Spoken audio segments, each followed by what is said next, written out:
Assalamualaikum warahmatullahi wabarakatuh. Salam sejahtera untuk kita semua.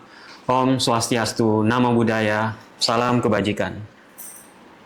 Perkenalkan, saya Kasri, dosen pada program studi Agrobisnis Perikanan, Fakultas Ilmu Kelautan dan Perikanan, Universitas Hasanuddin. Video ini merupakan bagian dari pernyataan diri dosen dalam unjuk kerja Tridharma Perguruan Tinggi pada bidang pengajaran atau PDD UKT PT untuk sertifikasi dosen tahun 2026. Pada kesempatan kali ini, saya akan menyampaikan praktik pembelajaran pada mata kuliah yang saya ampu, yaitu Ekonomi Sumber Daya Perikanan. Mata kuliah ini merupakan mata kuliah wajib bagi mahasiswa agrobisnis perikanan yang disajikan pada semester 4 yang berbobot 3 SKS. Metode pembelajaran dilakukan secara blended learning dengan kombinasi antara pertemuan tatap muka dan daring melalui aplikasi Zoom, Meeting, Google Meeting, dan platform Sekolah. Sistem kelola pembelajaran di Universitas Hasanuddin. Platform ini berfungsi sebagai learning management system yang memfasilitasi interaksi daring antara dosen dan mahasiswa seperti pembagian materi dan RPS, pengumpulan tugas, presensi, dan pemberian nilai. Mata kuliah ini membahas konsep dasar teori ekonomi sumber daya perikanan, karakteristik sumber daya, valuasi ekonomi, model pengelolaan, dan kebijakan untuk pemanfaatan sumber daya perikanan secara berkelanjutan. Pembelajaran pada mata kuliah ini mengacu pada kurikulum Outcome Based Education atau OB yang berfokus pada capaian pembelajaran mahasiswa.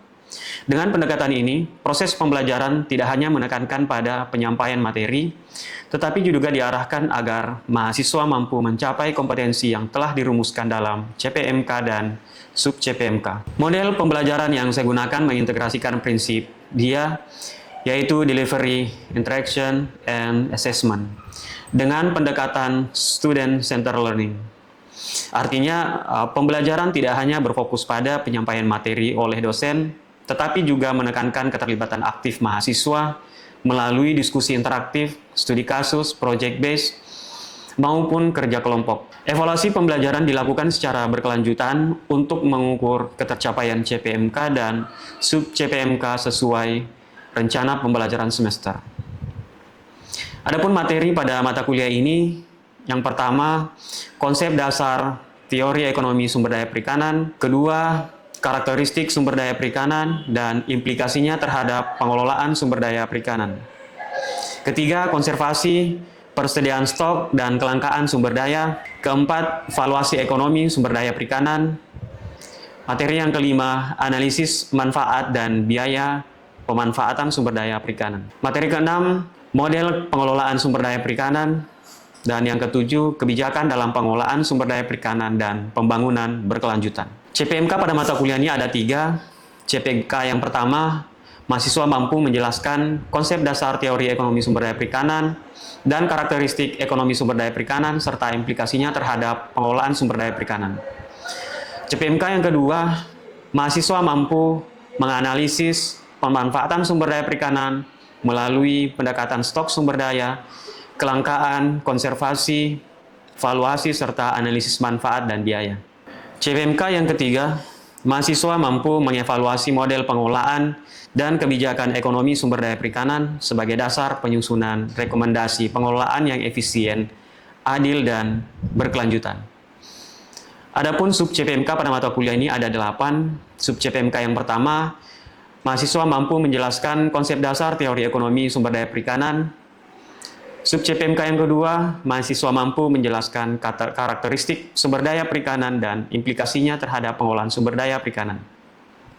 Sub-CPMK yang ketiga, mahasiswa mampu menjelaskan konsep konservasi, keberlanjutan, dan pengolahan sumber daya perikanan berbasis ekosistem.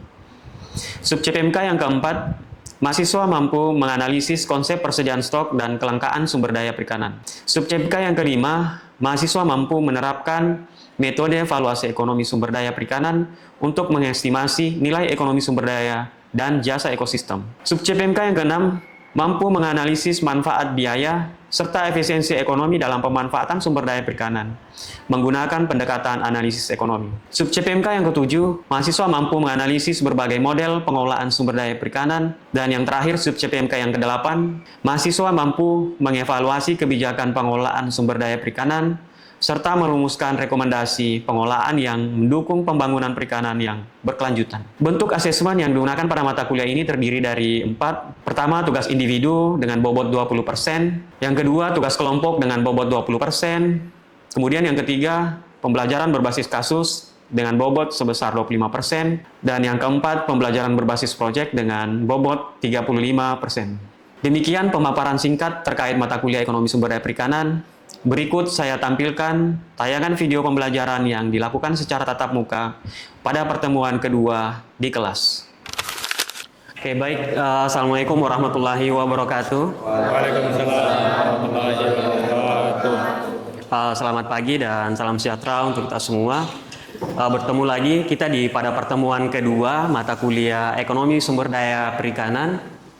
Baik, untuk pertemuan hari ini kita akan belajar tentang karakteristik sumber daya perikanan dan implikasinya terhadap pengolahan sumber daya perikanan.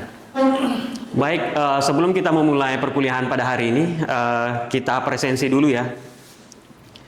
Silakan dibuka aplikasi Sikolanya.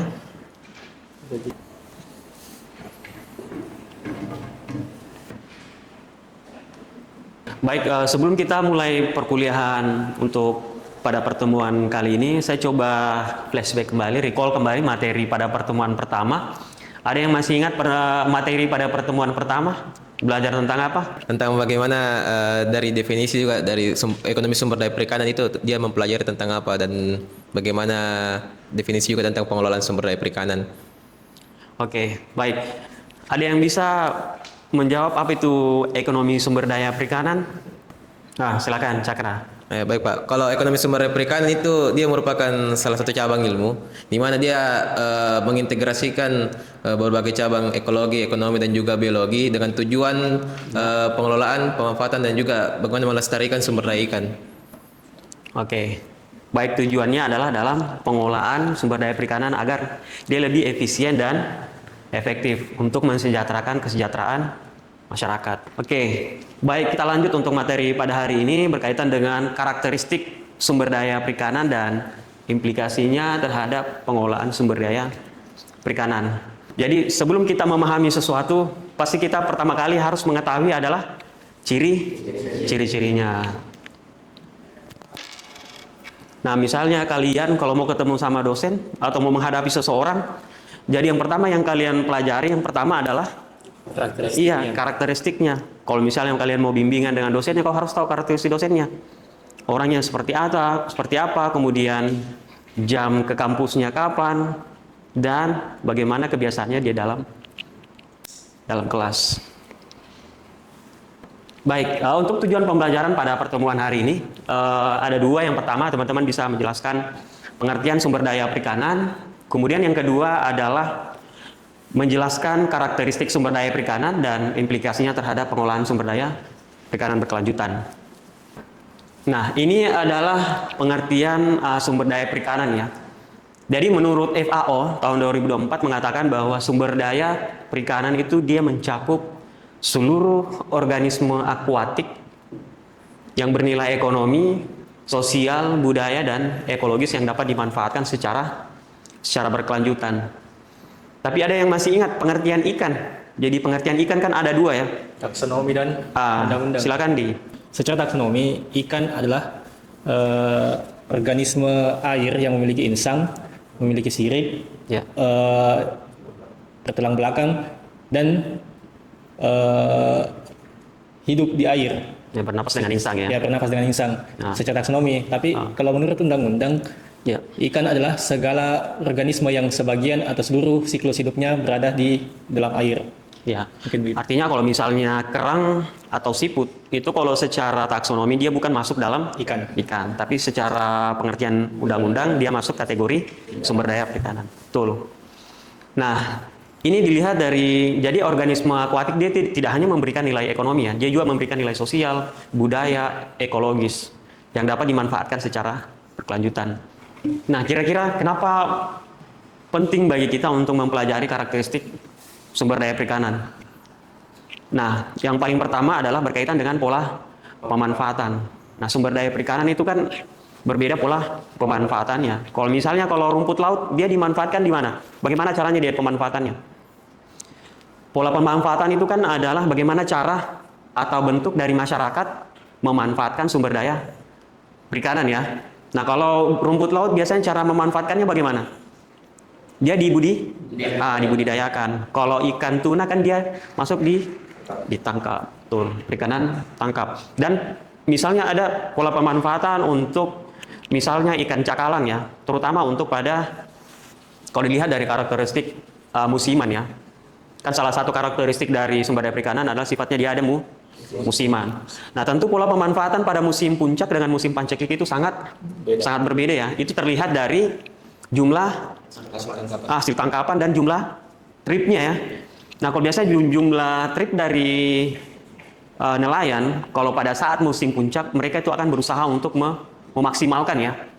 Nah, sedangkan kalau pada saat musim paceklik itu mereka pasti berhitung dengan kondisi cuaca. Justru biasanya mereka akan mengurangi mengurangi jumlah trip. Mungkin biasanya dalam 1 minggu itu 5 kali, dia kurangi menjadi 3 atau 4 kali. Karena itu biasanya berkaitan dengan biaya operasionalnya. Kan rugi mereka kalau sering menangkap kalau hasil tangkapannya sedikit ya. Kemudian yang selanjutnya adalah keberlanjutan. Keberlanjutan itu adalah salah satu tujuan akhir dari pengelolaan sumber daya perikanan ya. Jadi tanpa ada pemahaman yang mendalam terkait dengan karakteristik sumber daya perikanan ini secara keseluruhan, maka biasanya sumber daya perikanan dia sangat rentan terhadap eksploitasi yang berlebihan atau biasa juga disebut dengan overfishing.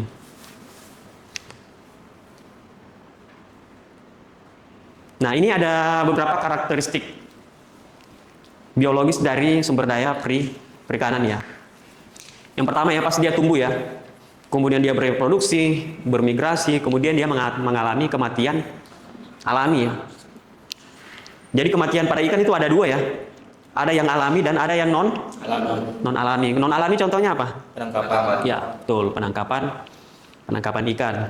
Jadi selain dari karakteristik ini kira-kira apa lagi yang menjadi karakteristik dari sumber daya perikanan? Musim mudah rusak. Ya, musim, kemudian dia mudah rusak. Kenapa ikan kira-kira dia mudah rusak? Karena ada proses namanya rigor mortis. Jadi itu proses pembusukan yang Ya, dia autolisis ya. Ya, pembusukan oleh bakteri pada yang ada pada ikan. Jadi bukan cuma pada ikan ya, manusia juga akan mengalami pembusukan ya setelah mengalami kematian. Ada di sini yang tidak mati. Jadi semua makhluk itu akan mengalami kematian. Nah, karakteristik berikutnya adalah dia sumber daya pulih atau renewable resource. Jadi dalam klasifikasi sumber daya alam. Jadi sumber daya alam kan terbagi atas 2 ya. Ada yang dapat pulih dan ada yang tidak dapat tidak dapat pulih. Kalau yang dapat pulih itu contohnya adalah perikanan, di bidang perikanan, pertanian. Nah, kira-kira kalau yang tidak dapat pulih dia masuk di mana? Energi, sumber daya mineral. Ya, energi, tambang, emas, nikel dan lain-lain. Itu masuk dalam kategori sumber daya tidak dapat pulih.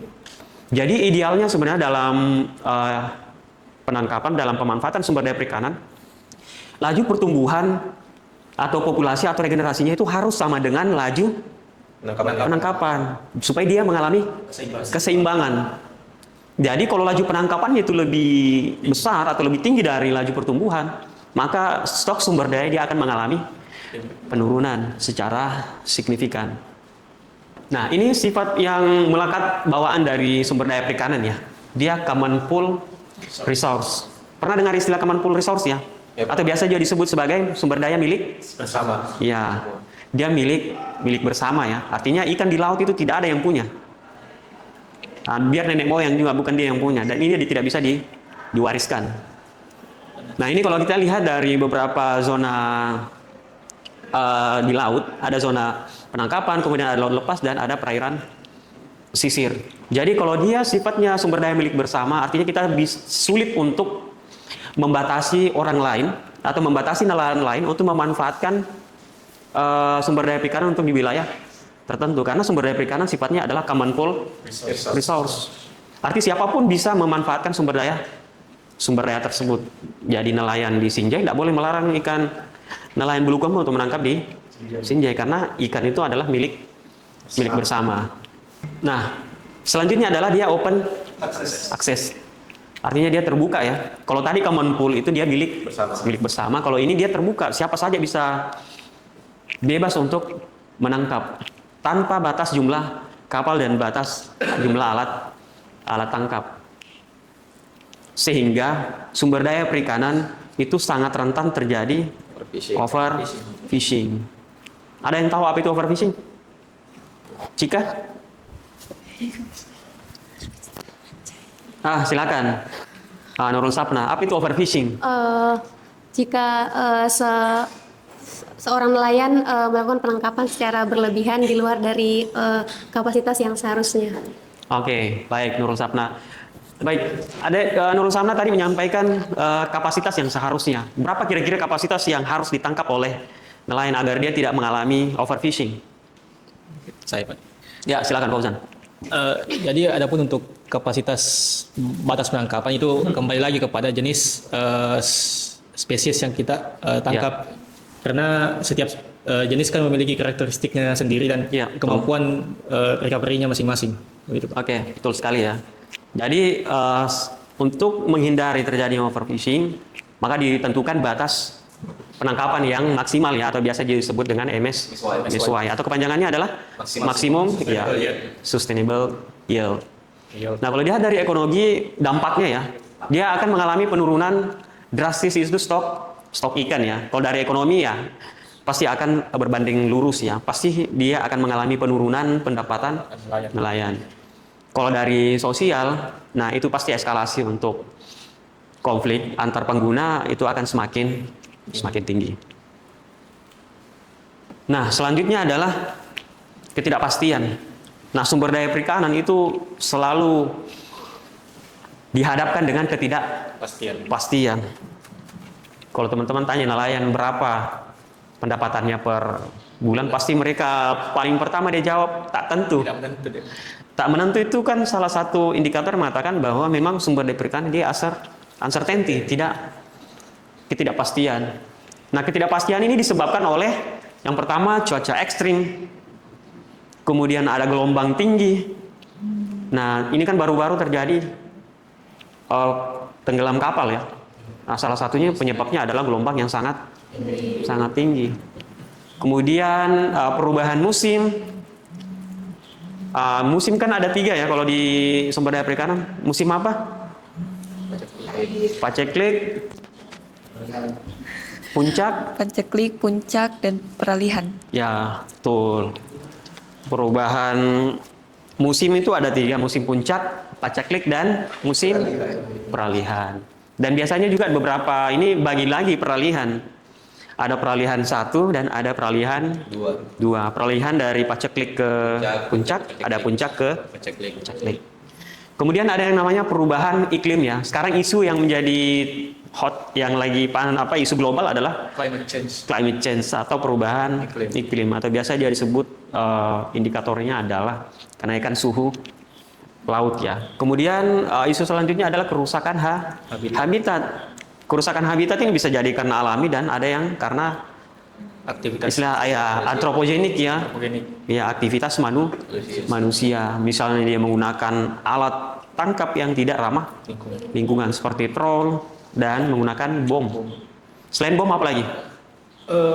Bius. Ya, penggunaan bius. Dan yang terakhir adalah pencemaran Lingkungan. perairan. Jadi sumber pencemaran itu ada 2 ya biasanya, ada dari domestik, dari limbah rumah tangga, dan ada dari industri.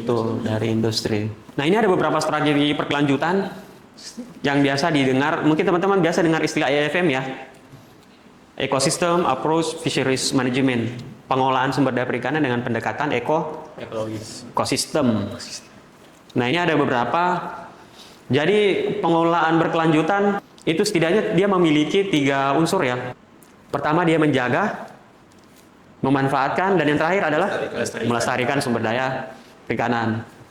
Nah, dari EFM ini setidaknya beberapa strategi pengelolaan. Yang pertama adalah penangkapan yang sesuai dengan MSY, kemudian penggunaan alat tangkap yang ramah lingkungan.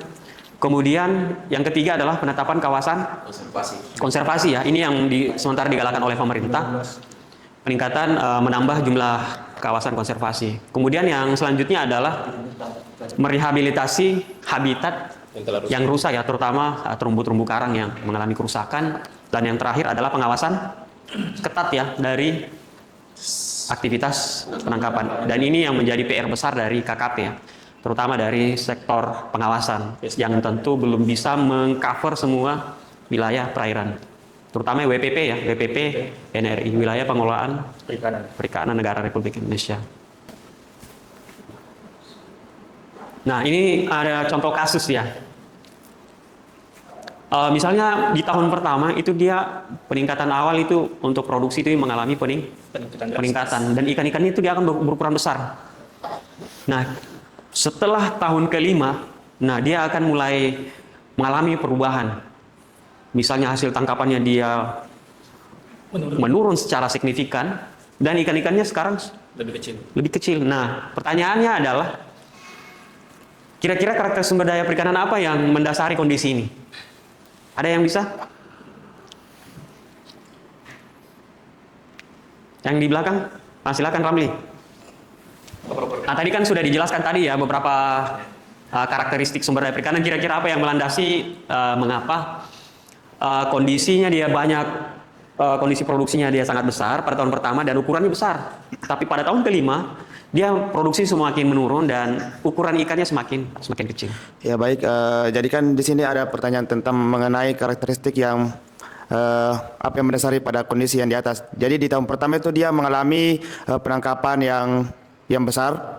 Kemudian di tahun kelima tuh dia mengalami penangkapan yang sangat menurun atau semakin kecil. Karena di kondisi di tahun pertama itu dia menangkap secara berlebihan, eksploitasi dan merusak terumbu karang. Jadi sedangkan di tahun kelima itu dia hanya menangkap sedikit atau semakin mengecil dikarenakan pada tahun pertama tuh dia menangkap secara berlebihan dan menangkap juga ikan-ikan yang kecil. Ya mungkin sekian Pak. Oke.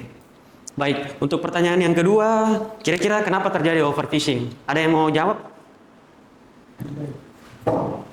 Anur Awalia mau? Ya silakan, siapa yang mau? Cika Diva. Oke, silakan Cakra. Kenapa overfishing terjadi di wilayah tersebut? Ya mungkin yang pertama adalah bagaimana tingginya permintaan pasar itu, tingginya permintaan pasar pada nelayan, yang dimana nelayan itu pasti berusaha untuk memaksimalkan keuntungan. Maka dari itu nelayan melakukan overfishing pada seluruh daerah sehingga mengikuti permintaan pasar yang terjadi pada wilayah tersebut. Ya, betul sekali ya.